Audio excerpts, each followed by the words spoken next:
lakas na ng bagyo dito sa amin. Dito sa bukid. Grabing lakas po ng bagyo.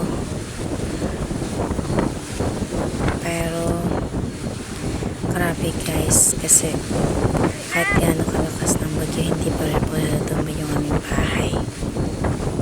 Sobrang lakas po ng hangin. Halos matumba na yung aming mga kamuting kahoy. At nagpapasalamat ako dahil nga araw siya dumating. Dumating yung bagyo dito sa amin. Kasi kapag kagabi wala po kaming ilaw. Kaya thank you talaga kay God kasi araw. Grabing bagyo. Lubat ng aming mga ilaw. At buti na lang meron bang charge yung cellphone ko kaya ayun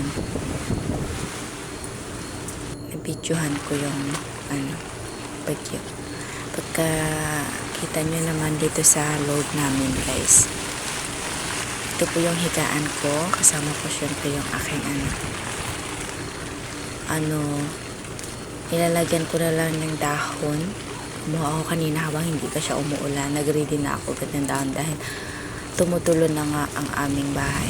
Yan, lagyan ko lang siya ng ganyan guys. Dito kasi sa bukid, sobrang layo ng bilihan ng pwedeng pang atip.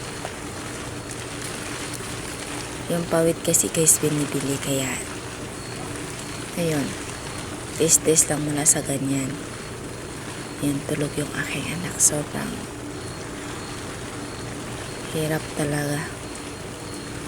Tapos tumutulo talaga yan guys. Kita niyo tumutulo na yung sira-sira na kasi almost mga 2 years na kasi ito yung atip na to. Hindi pa siya napapalitan. Kaya nagtitiis muna kami habang